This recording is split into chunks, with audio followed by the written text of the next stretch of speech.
For production purposes, I'm going to start over. My name is Derek Gomez, and I am an experiencer. It's a new term for people that just have had mystical experiences, and they have, let's say, interacted with something they can't see, or they haven't seen, or that is mystical. Anyone in here have a mystical experience that they can or cannot explain? Yeah, my people. All right. So it's not a far stretch to know that, speaking about the unseen, there's a lot of nuance to it. Now, before I met Tom and Nancy, I was an agnostic atheist. At the time, I thought I was atheist. I have a poker background. I love it. It's a very logical game with intuitive aspects to it. You kind of go back and forth. You have to be in the game, emotional, subjective, connected narrative, a connected narrative experience, while also being on objective worldview, detachment, and just being able to watch and narrate the game from that aspect. You have to keep going back and forth, experience it, and then see it from a different perspective. So I love that. I love that about the game. So poker is a game of incomplete information. So you don't see the other player's cards, right? And you have to reverse engineer what they have. And there's a lot of variables. As opposed to chess, which is a game of complete information, where you see the whole board, right? You know where the pieces are, you see your opponent's pieces, you know which pieces are gone, and you know which pieces are still alive. You see the opponent and what they're doing, and you can reverse engineer that or predict what they're gonna do. And there's a ranking system. So the players that are up here, if a player up here plays a player down here, it's more than likely that that player is going to win a majority of the time. You can bet your house on it. Whereas in poker, a good player can be beat any given day because there's chance in it. It's an incomplete information. I love it because it relates to life. We're living a game of incomplete information. We don't have all the answers, right? And we're all trying to figure it out together. I love that. I love how I was learning more about life through poker. I'm not an educated man, right? I haven't been to college, but poker and the casinos were my college. I was sitting with people, learning about people, playing a visual game, learning so many things. So like I was learning about probability, I was learning about sample size, I was learning about, I do have notes here, how to not be results oriented, and basically human psyche, projection, simulation theory, and neutrality. So a lot of these things you need to apply to be a professional in that sphere. There's a lot of ego in the game of poker. So if there, as an example, if someone is not feeling like they don't have control in their life, like whether it's a relationship, a job, they tend to spew it out on the table in a way. They kind of show themselves, right? So they're trying to over micromanage the game. This, do that, dealer, try that, and then they berate players. This shows that they're trying to control the game because they don't have control away from the game. It's an escape, and you kind of understand that.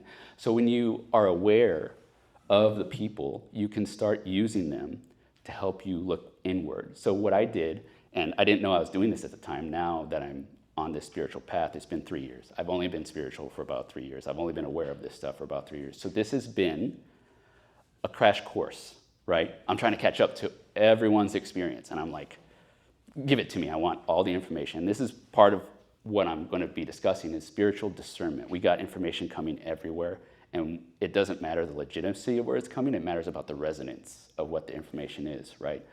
But back to poker, what I was learning without giving actual definition to it, I had no idea what I was doing. I didn't know it was called like shadow work or working within and figuring out yourself. What I was doing was I was acknowledging all these projections that people were doing. But my mindset was like, I can get all this information and I can use it against them. So I know where they're at. When they sit down, they're showing me everything. So they might be complaining about someone when they sit down. They might have just won a tournament 2 days ago, so they have all the money in the world, so they're going to gamble more. All these little things determine how they're going to react at the table. So not only the projections, but the projections is what actually helped me. So I'm noticing these projections, right? And I'm putting a mirror in front of everyone at the table. And I'm saying, what in that projection am I not realizing that I'm doing? So if this person needs control and they're over controlling the table, what am I doing in my life that reflects that? So I've also used it to be more compassionate. So when you forgive someone before they even open their mouth, that's hard for some people. You just forgive them. You start with love, compassion, unconditional. You forgive them before they even say a word. Even if they're attacking you, they could be saying the most vile thing. You forgive them before they even say a word, and there's two things you'll hear: a beautiful song or a cry for help. And that's it. There's nothing to defend yourself about. It's not about you. It's about them and the subconscious that they haven't looked in. So if we're light workers and we're looking for a path, we have to face our shadow. It's not one way, right? It's not one-sided. We have to look within, find that which is it's unconscious. So how do we know what we don't know? It's hard. So I used a mirror from everyone to say, okay, what do I see in that? Maybe I can make that conscious. I can know it, label it, and then I can overcome it. And I was doing that without knowing what I was doing the whole time. So I was very much an intuitive player. And where I got help in the poker industry was I looked for mentors who knew how to do it logically. So they taught me all the solvers. They taught me, simulation theory, all these things. And the better I studied, the more I studied the game, the more I could expand my awareness. So this is the progression of a poker player. First, you start by knowing your hand, and then knowing the rankings, and trying to weigh, okay, this is a good hand, and how often do I get this good hand? So it's all you, right? And then once you get comfortable with that, you know the hand rankings, you know how the game structure works, then you can expand your awareness, and it expands. So now you're aware that there's other players, and now you have to weigh what the other player's hand is and how it weighs to your hand. And then you sit in that, you get comfortable in that. Then you expand your awareness again, and all of a sudden now these players are real people, and they have emotions, and now you can add that to the variables. And this is similar to everyday life. So we need to be more aware of things, and once we sit with that awareness, we expand. It doesn't mean that we have all the answers. We're just expanding our awareness, trying to think of new things, new ideas, way of thinking of things. We expand that, and we sit in it. We get comfortable in it. We get uncomfortable in it. And then we can move on to the next expansion and go on. I do have a blog, and I have a post about spiritual discernment. I'm going to do a little excerpt on how I treat new information. So I let ideas arrive. I listen to how they land in my field, in my pattern of synchronicities, and how it may breathe life into new understanding.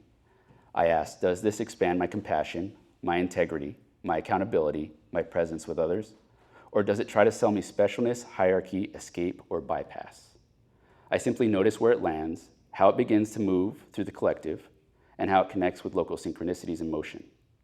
I give it weight according to the quality of its resonance, not the volume of its approval. It's very hard to articulate ineffable experiences. So back to seeing the unseen. In order to have a relationship with spirit, to have a legitimate relationship with spirit, I can only tell what my experience is. I had to learn to work within so that my projections don't get forced onto the things I can't see. It was very interesting. How do you go from atheist to a believer overnight? And for me, it was not fun. It was like a rude awakening. My whole world just flipped upside down. All of a sudden, I was getting direct, undeniable, ineffable communication. Something I didn't think was possible. I didn't know what channeling was. I didn't know the plausibility other than watching the movie Ghost, right? It doesn't say based on a true story in front of the movie Ghost. So I just wrote off as anything else as sci-fi. So when it started happening, all of a sudden my worldview changed, my paradigm shifted. I didn't know if I was dead. I didn't know if my mind was trying to complete my story. I didn't know if I was actually in a simulation. I didn't know how to make sense of it because I didn't have mentors that said, this is a possibility. I was on my own. So I was trying to figure it out. Luckily, I had a background in poker where I was always looking inward and I was just trying to analyze things. And part of being a poker player is you are on a level base emotionally. Stoicism is a proper practice because you don't want to reveal your emotions, because that's pattern recognition, and you reveal your hand. So it's kind of like when I'm, another example of poker, I'm going to be talking about poker a lot. That's my background, that's what I know, I love it. So when I'm sitting at a poker table, I'm watching the base of every player. Every player has a different base. So you got the talkers, and you got the people who are quiet and calm. So the person who's a talker is going to have a base like this. It's kind of up and down, up and down. And then all of a sudden they look at their hand, they see the flop, and they get quiet and serious. And then it's back to that. So I take notice of that. I'm like, oh, that's different. I'm going to take note of that. And then you hope that they get to the river and they expose their hand, because then you get information and you correlate to something. So that player gets to the river, and all of a sudden they have the best hand possible. And now I'm like, oh, you're done. I got you pegged. Yeah, that's the game. And then you get other players that are like the calm, and then they get to the river, and all of a sudden they're talking. They're like, oh, I am confident, we're doing this. I'm like, okay, I need to see your hand. And then again, they have the best hand possible. But it's not like a lie detector, right? In fact, a lie detector can be weaponized. It's the same thing. The noticing the pattern, right? It's more like seeing a song and then all of a sudden it's off key. You have to take notice, right? But a lie detector does the same thing. It's not telling you if someone's lying. It's not telling you if someone's telling the truth. It's telling you that the game tree is smaller now. It's polarized. It's an extreme. But as far as poker goes, it's telling you, it's limiting, it's getting your game tree to two decisions, because there's a lot of hands you can put someone on. It's saying they either have the very best hand or they have absolutely nothing. It's a non-intuitive bluff. So how you actually determine what a player has is through the logic and reverse engineering their betting patterns. So once you get to the intuitive part of seeing what's different, then you add the logic part on, like, is this player studied? What is this player's background? Does this player know how to balance their bluffs to their value hands? And once you realize that, okay, this player doesn't look like they're studied, and the way that they talk doesn't say that they are studied. So I'm not going to put them as a capability. I'm not going to put them in the bucket that they're capable of bluffing in this particular spot. So once you get rid of that, then the only thing they have is the best hand. So I don't know how I'm beat, but I'm beat, so I'm going to fold. I guess my path on to now being a believer in spiritual things and things I can't explain, things I can't see, I was always being prepared for it without even knowing it. And now that I've been studying, I found ways to articulate what I was actually doing, ways to give structure to what I experienced. So let me go to another quote. This is from an ancient philosopher, bit of a mystic. He's a big fan of the parable. It's, we speak of what we know and testify of what we have seen, and you people do not accept our testimony. If I told you earthly things and you do not believe, how will you believe if I tell you heavenly things? That's good old JC, Yeshua of Joseph. So what I learned the hard way was that the earthly realm is complicated as it is, but the spiritual realm, it's times 10. We have no idea what's going on. I'll give an example. Visually, we have the electromagnetic spectrum. This is radio waves. That's the FM, AM, shortwave. Then we got the microwaves. No single man can have dinner without it. Then we have what comes after? That is the infrared. Then we got ultraviolet. That's cool. And then we got the X-ray. Those are dangerous. And then we got gamma. We all know that created the Hulk. So, and then, yeah. And so, okay.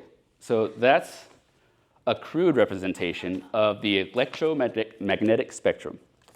I bet you haven't seen it that way before, because, well, you haven't. That's an infrared joke. You can't see these waves. So this right here, between infrared and ultraviolet, is visible light. Rainbow. Yeah, colors of the rainbow. Visible or invisible? Visible. This is what we can see. We can't see these waves. So this represents 0.0035% of the electromagnetic spectrum. We're basically running blind. So for the people that say, I'll believe it when I see it, ha.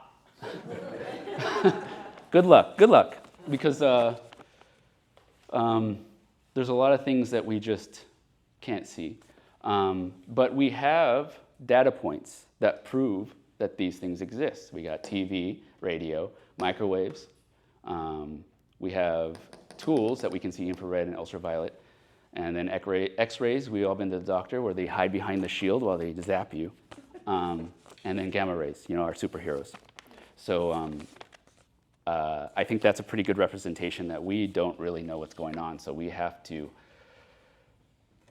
use our own data points, and we have to all be confident in ourselves to tell our stories of truth, because we are the data points. We're the light workers. All our experiences matter, and when we tell our truth, when we tell our stories, it gives people permission to tell theirs. And once we start collecting all our data points, a bigger picture starts to emerge. For instance, I'll get into my story, I suppose. How does an atheist get to be a believer? Can you hear me? I'm fine. So I live with depression. So there was this competition to create vlogs to win a seat into a bigger tournament. It's a 25K tournament, right? So I started making, I love making videos for montage purposes. I got into vlogging, and that's how I got into editing, was I tried to compete in this competition in poker to win a seat. And so I started making videos, and these videos were a bunch of my friends who were laughing and smiling. And so I said, I created my YouTube channel for me. This is for me. It reminds me of all the good times, and when I watch these videos, it lessens my depressive states. So also in pattern recognition, what I've learned is that everything cycles. So depression cycles. It's not like you can beat it. It's not like you can overcome it. But when you're in it, it's almost you have to have the mindset of like, this too shall pass. It's temporary, and it goes both ways. So it also makes you grateful when the good times are happening. You can say, this too shall pass, so it makes you more grateful for it. Every community, even in this one, this too will pass. Like we're gonna have, I'm seeing the growth on most communities. So it starts little, niche, you get the foundational people, the people that love it, the people that live it, and then it expands and it kind of explodes like consciousness, like the Big Bang. And then it also comes back, and you have to move on, or you adjust.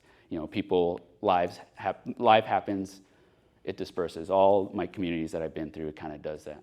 So depression, the videos helped.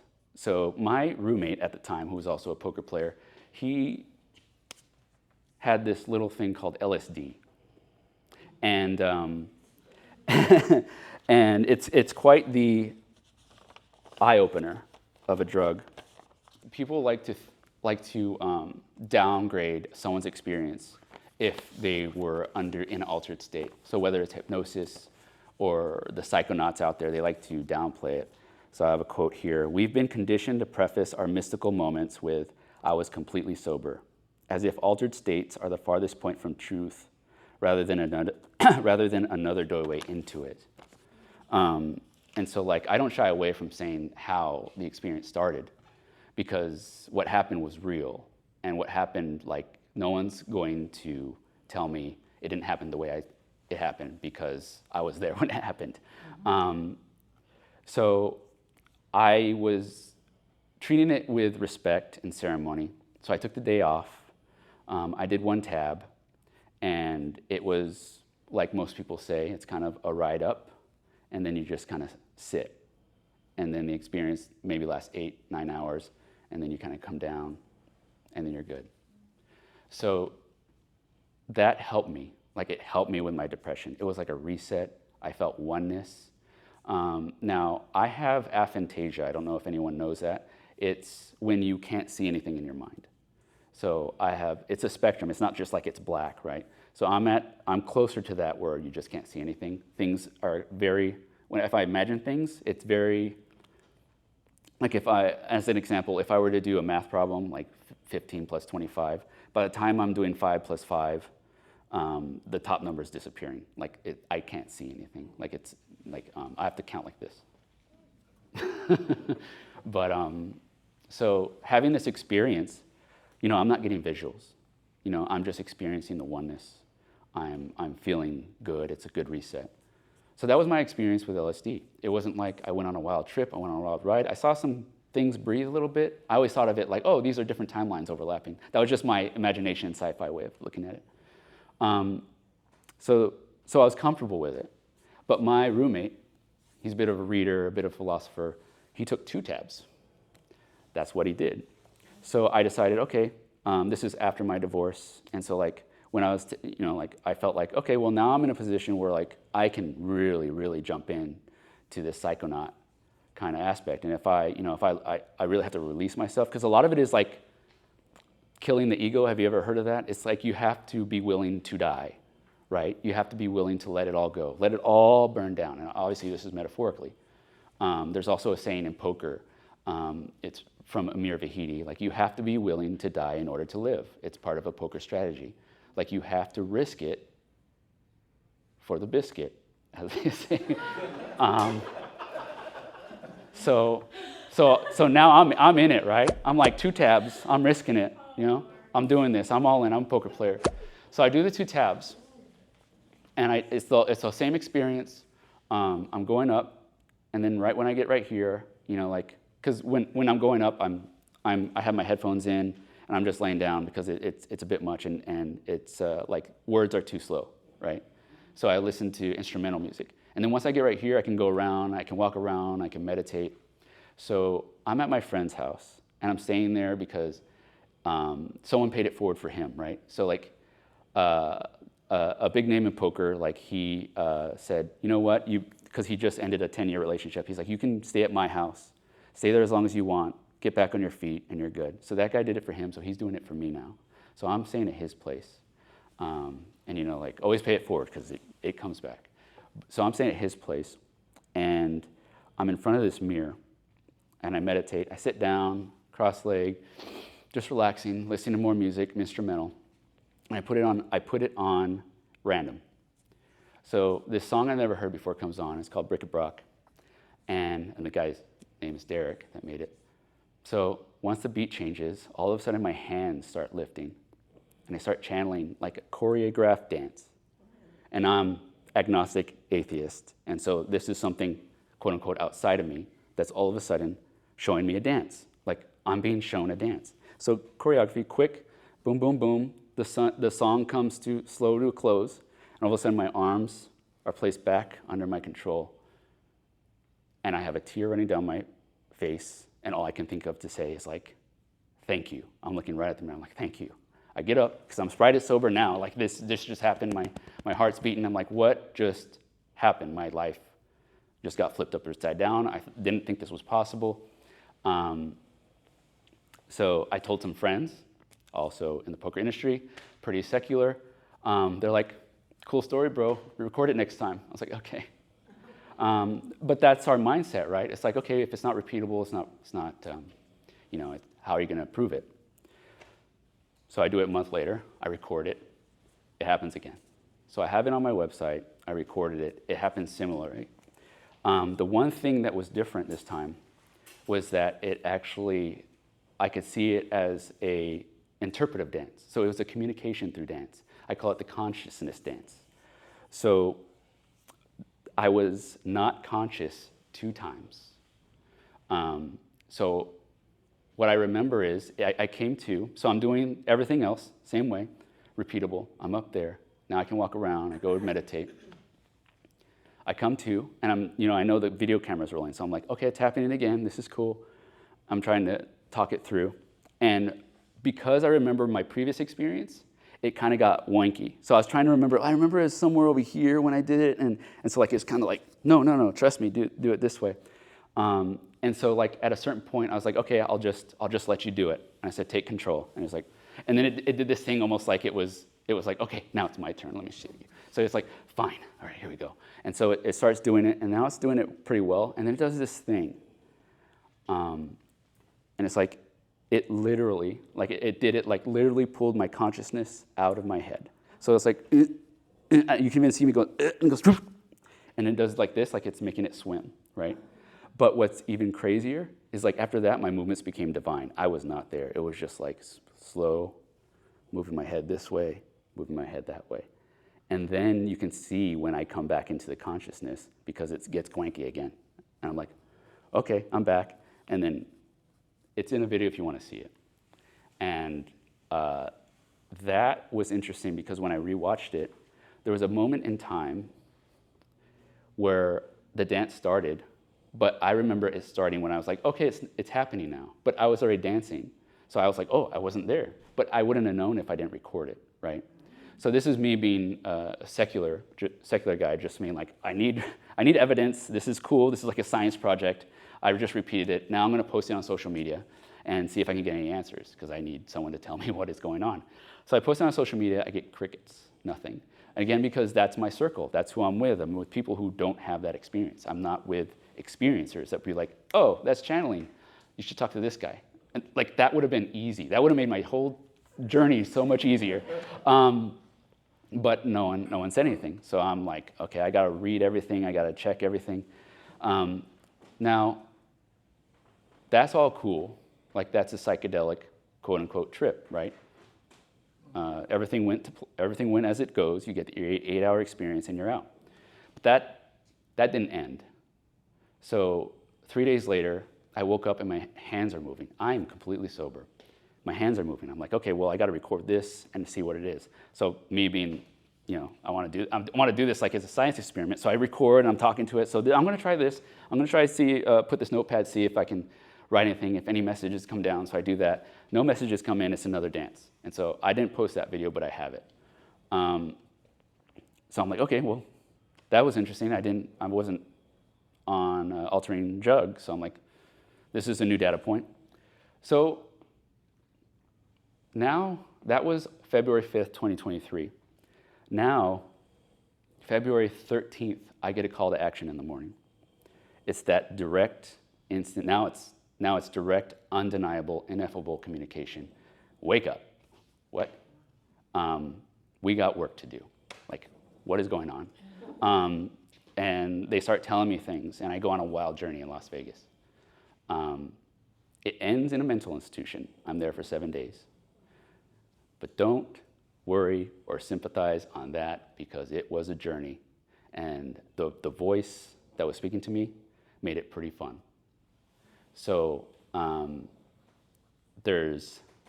guess I can go to that point.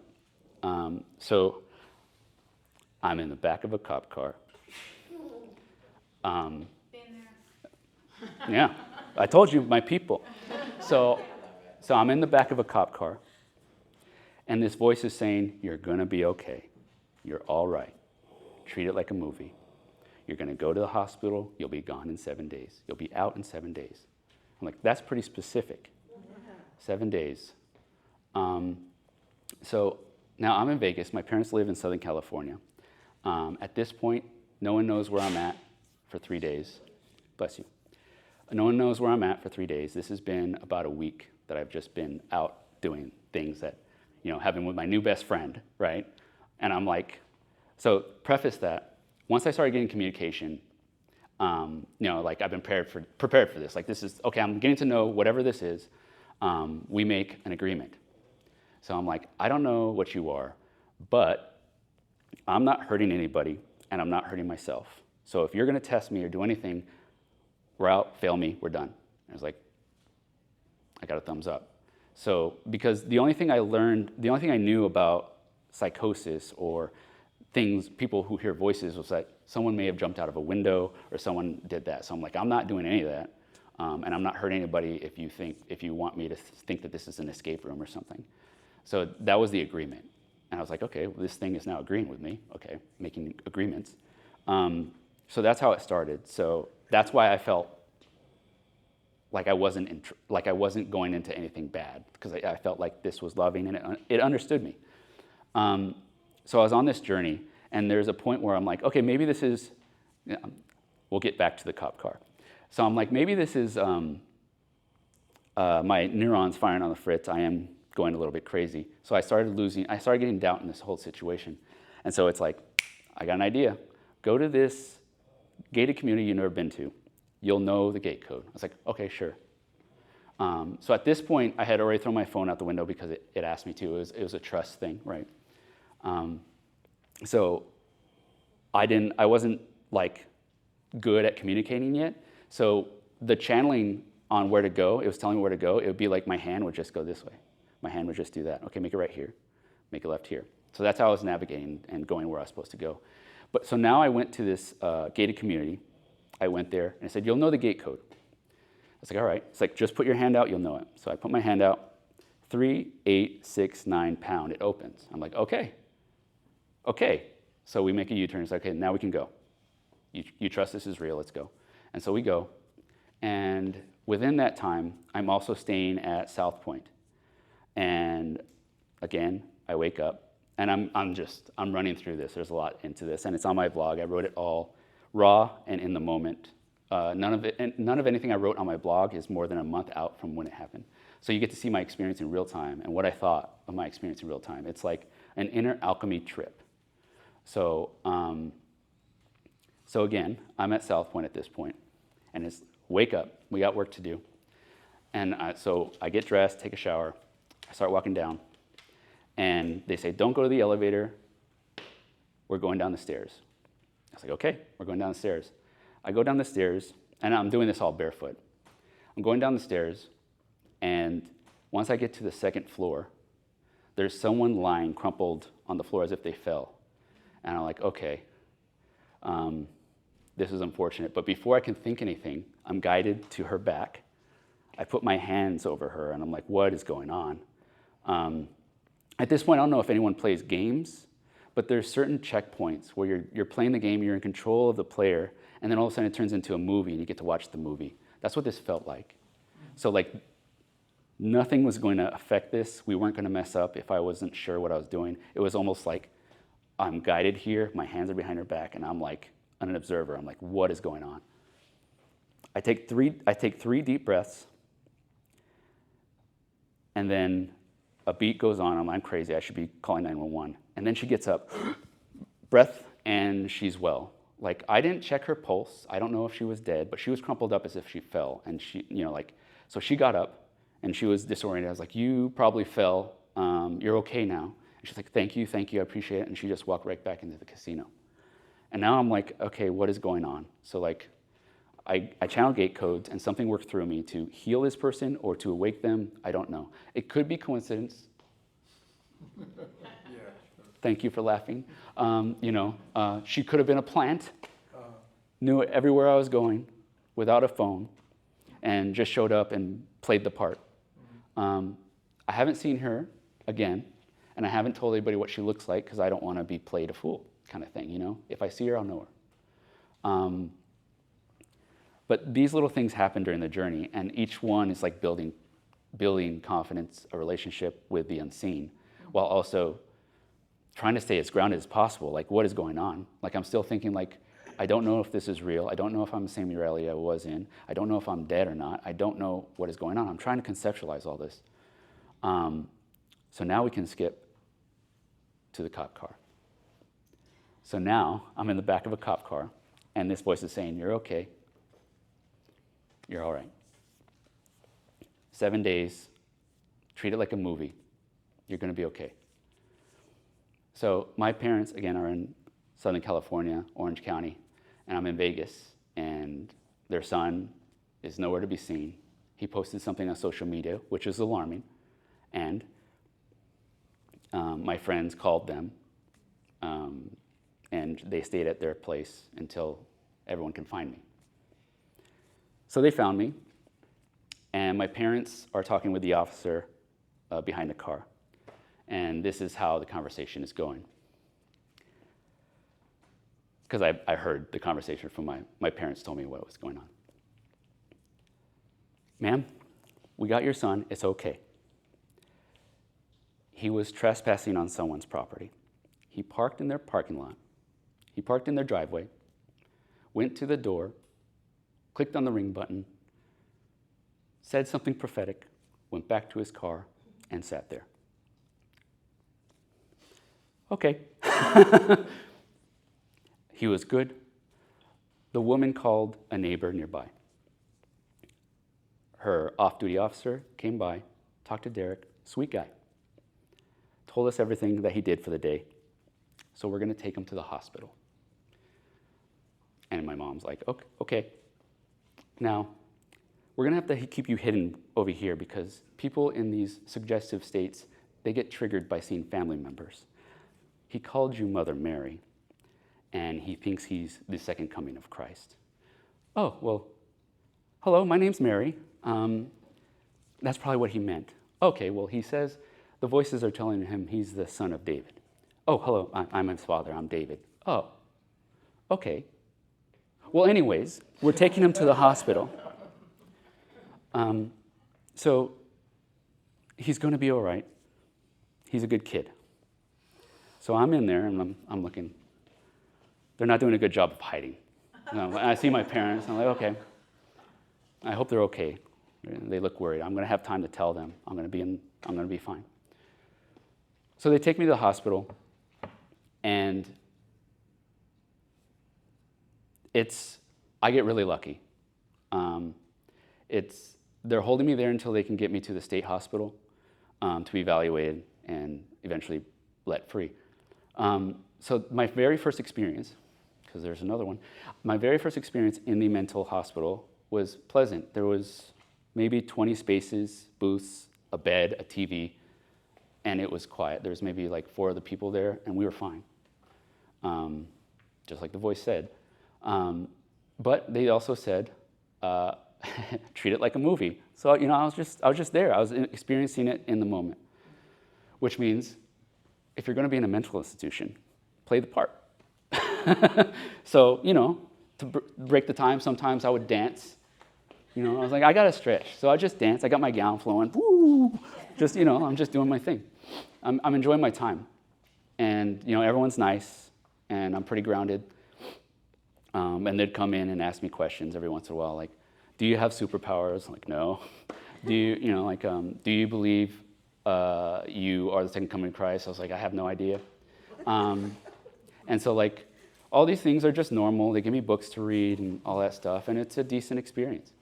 And now it's like day 5, and I'm like, I haven't got sent to the state hospital yet. Like, this voice said 7 days. Like, I'm not.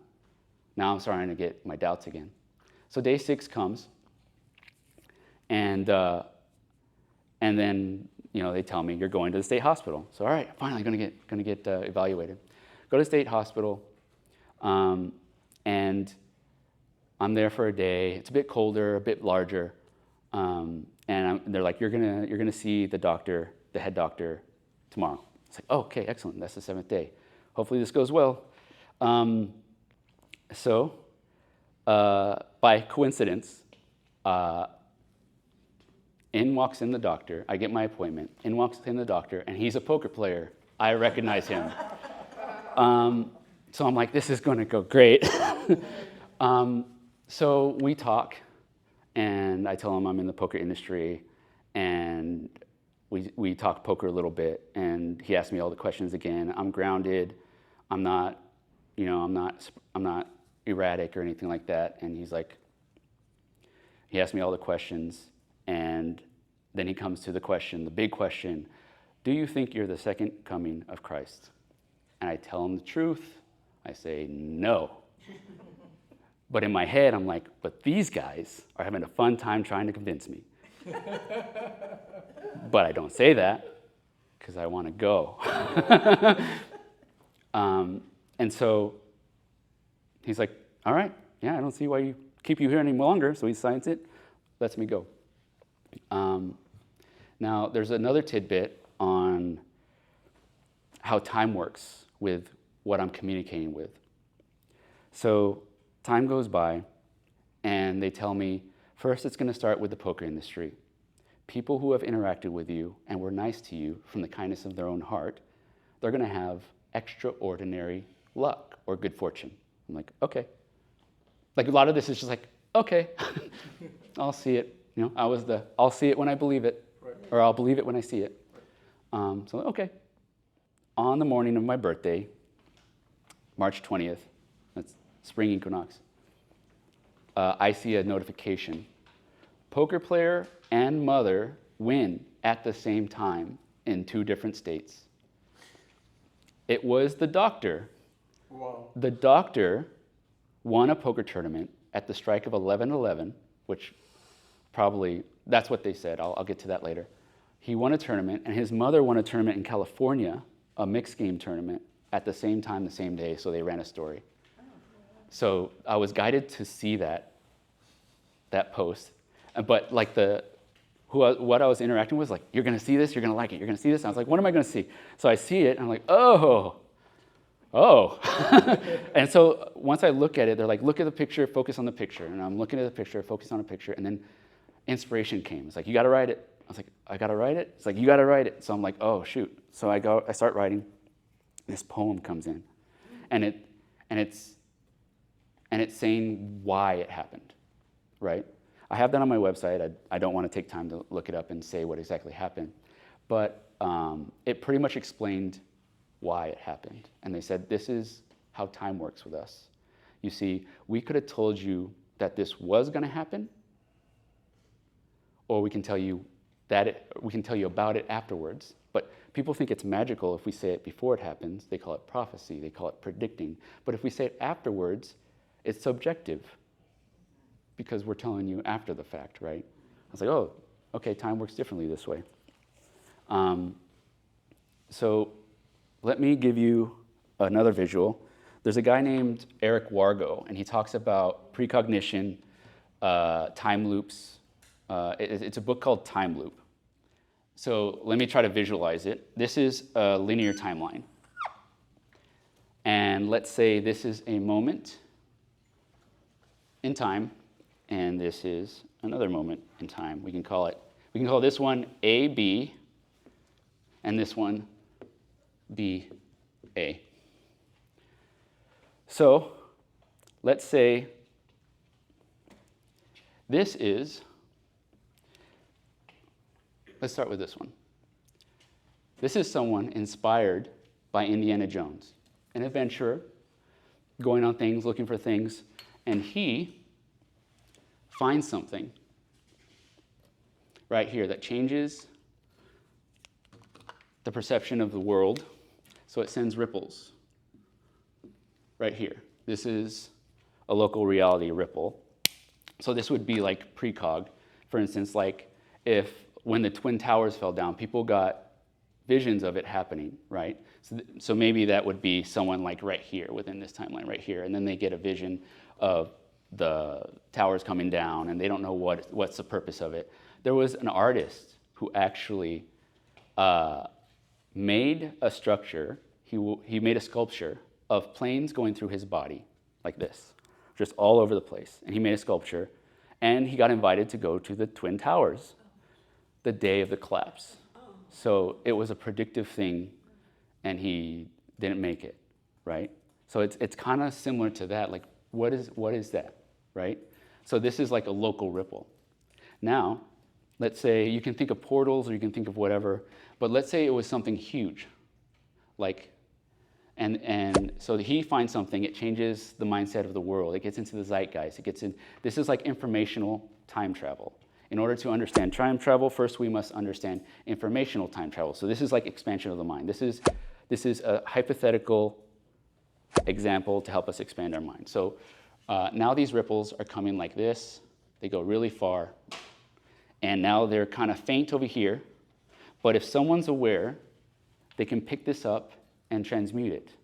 So let's say this guy over here Let's call him George Lucas.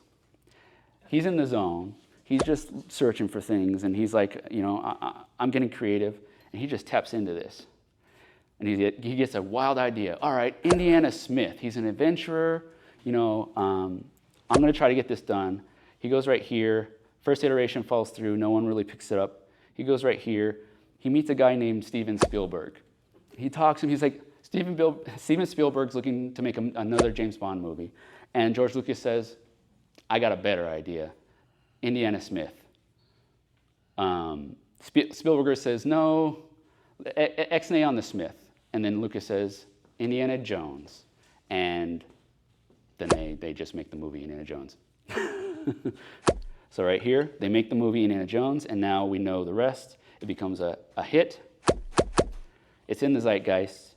It kind of goes over here. You make some sequels and whatnot, kind of extends it a little bit to the point where it inspires the real Indiana Jones. And then the loop continues. So this is the idea of a time loop, informational time loop. What came first? Was it the inspiration of Indiana Jones that created the real Indiana Jones?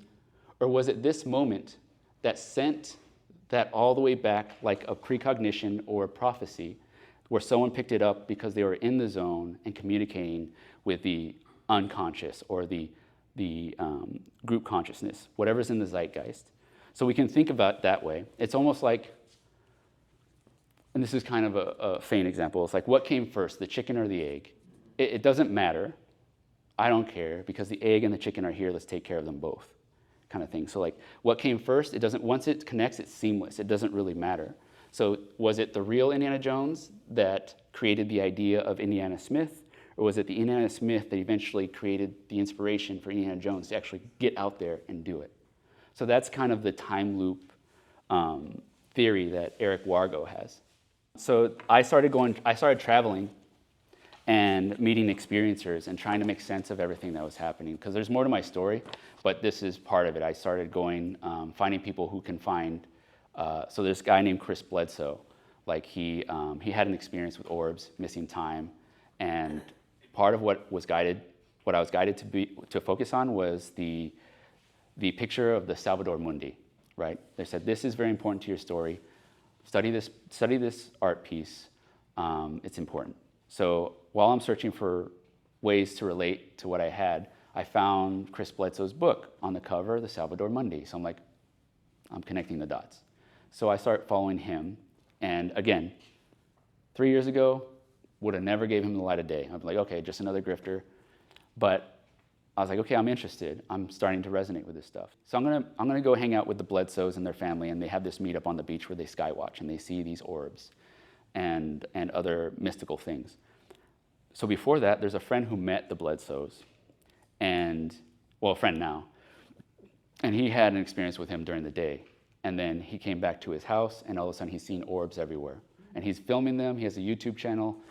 He's called Mental Chillness Jack. So I go back, and I go meet with this guy, Mental Chillness Jack, before I pack up and head to Texas.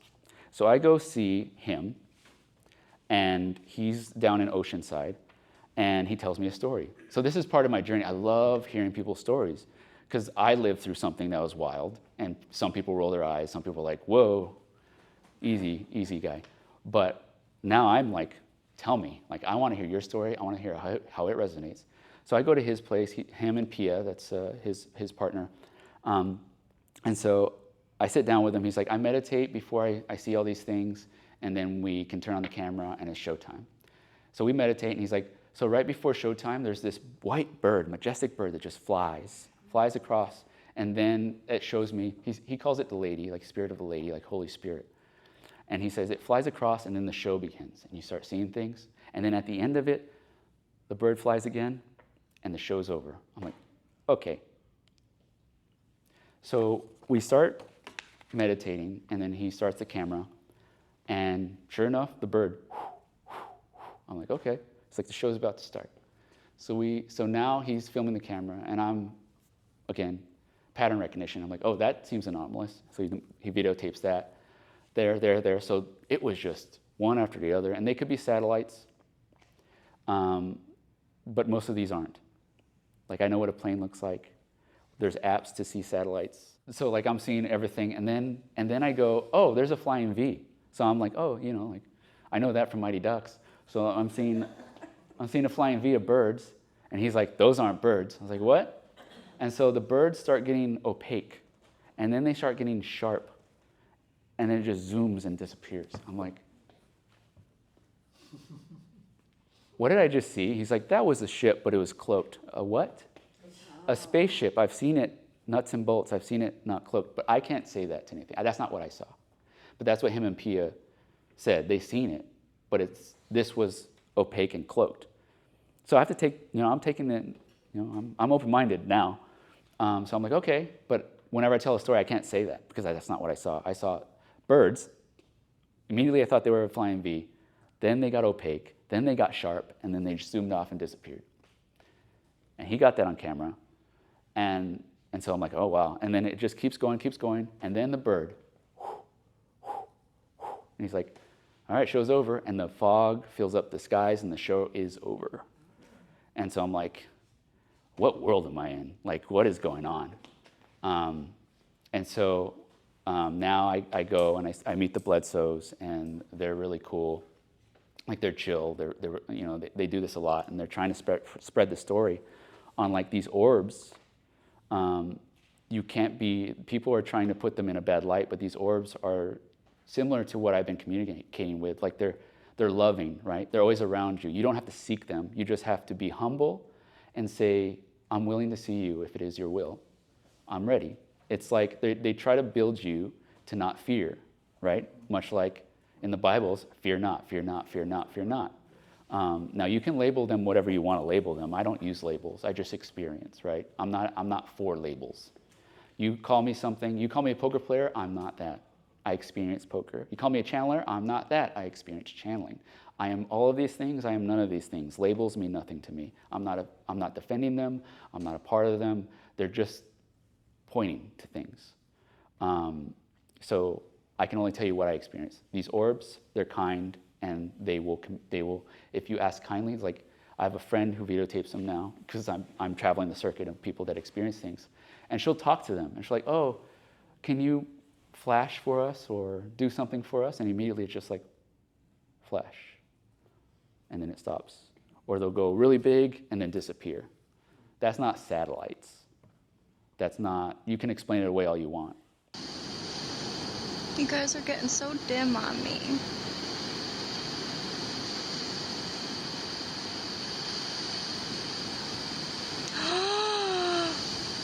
What? Thank you.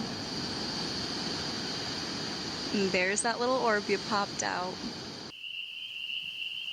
Do you see that? It's super bright. Hi. Yeah, to the right. Hi. Oh, Thank you. Thank you. Hello. Oh, Is it's that- moving in a triangle. Oh my gosh, you're right. Thank you. Triangle, Wow. Hi. Thank Oh, yeah. I just now focused on it. Thank you, y'all. Thank you. That was amazing. And, then one And there's other one station. under it. And they're putting on a show already. Wow. Thank you. Thank you. That's amazing. There's one in the center. There's like 3 coming from that direction. There's one right. There's one going through it right now. You Yeah. have 2 triangles right now. It's like 2 triangles above each other. It's tip to tip right now. That is cool. There's also the Psi games. I put that in there. There's people that are actually competing with that know remote viewing, telekinesis, precognition. It's becoming more prevalent. People aren't shying away from this stuff. What if there's more to us than our physical bodies? What if something extraordinary lives inside our minds? At Psi Games, we explore these questions to discover our true limits. We come together to challenge ourselves, to to experience something we've never experienced before, and to compete. Because here, the impossible becomes possible. So I went to the inaugural one, and I volunteered, and it went off without a hitch. And I'm going to go again this year, because that's where my friends meet up, so I'm just going to go there, and I'll probably volunteer again. But it's nice to start dipping your toe into these things, because these are neutral modalities, and people will put them in a bad light. They may say like you're dealing with something demonic, or like you shouldn't do that, be careful. I also went to a shamanic retreat in Sedona, a lot of energy there.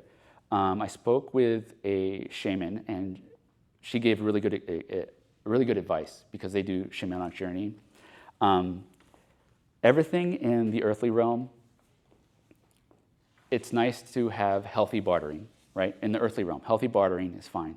You have a surplus of something, you need something else that someone has a surplus of, healthy barter. But in the spiritual realm, don't barter, because everything is freely given. So if something in the spiritual realm that you're communicating with says, do this, in return you'll receive this, whatever that this is, step back. Yep. So if you start traversing these walks of life, that's a good discernment. I really took that to light. So I did do a shamanic journey while I was there. I don't know how much time we have. We good? 10 minutes. 10 minutes? Yeah. Okay. You had the ayahuasca? No, I haven't done that yet, but I'm interested. Same as LSD. Yeah. Was this Sedona? Yeah, that was in Sedona. So a lot of energy there. So I did a journey. It was my first journey, and like I crossed my fingers because I have aphantasia. So this is something new. So what happens, or the way that it works, is you meet imagination halfway. So a good example of that is breath, right? Breath is involuntary until you bring awareness to it. Then it becomes voluntary, right? So imagination is voluntary until it becomes involuntary. So imagination, if you breed it, you create a place for things to interact with, they'll come in, and you'll know you did not think of that. And I can't explain it to you, but you'll know when you know. It's something you have to experience first. And a lot of these things are, you must experience the answer before you get the answer. So what they had us do was create a safe place. So I had just went to the Yucatan, and there was this shamanic cave. So I imagine that. I'm going in the cave, I'm going in a portal in the cave, and there's this nice green area. I have a tree, I have a lawn chair, and a fire pit. Pretty simple. So they say, okay, create a path somewhere and expect to see someone come down the path, or create a safe space for someone to sit down and just be there and wait for it. So I'm like, okay, I have a few paths this way, and I'll just sit here and wait. So I sit and wait, and I'm like, nothing's happening, but I'll wait some more.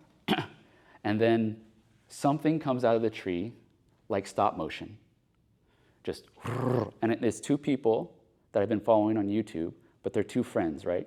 And the way that you do dream work is, it's not necessarily a one-to-one, but it's a representation of what do these people represent for you. So these were two people that I will eventually meet, but they're friends, and they come out of the tree, and they're holding a mic together.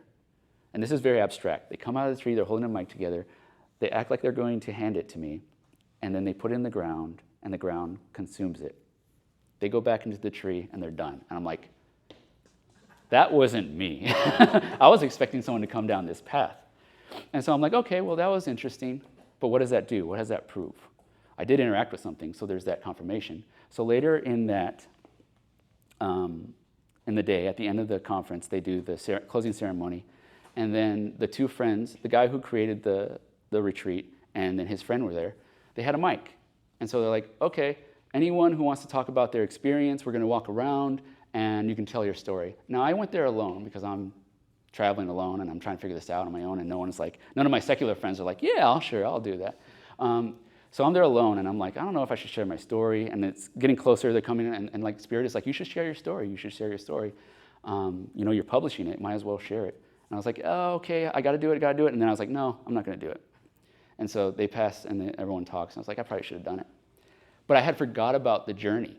I forgot about the shamanic journey, so I was like, that's actually what happened. 2 friends were coming with a mic, and I refused the mic, and it went back into the ground. I was like, okay, there's something to this. So, and again, it wasn't anything that I could prevent because it wasn't in the back. It was in the back of my mind, but it wasn't in the forefront of my mind. So what are these precognitions if we're not meant to change the past or the future? Well, they're confirmations that you're communicating with something. At the very least, it's your confirmation. You don't have to prove it to anybody. It's your confirmation, it's your journey. And so now, like, again, it connected there, and now it's over here. 2 friends handed me a mic, and this time I decided to hold it. So it's like a full circle thing. So thank you. I have a lot more to say, but I don't want to take up more time.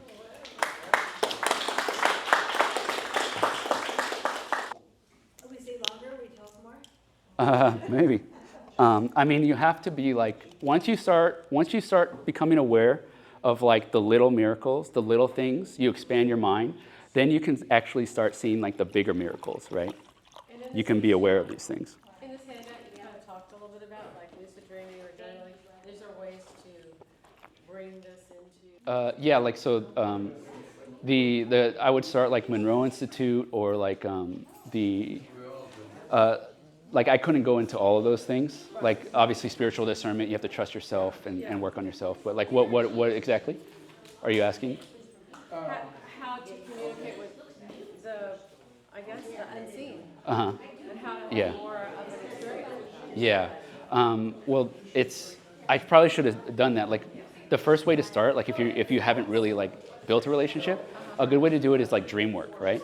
So you start with that. You start with a journal, and you can write like questions, and it starts giving you. I probably should have said that. It starts giving you answers, right?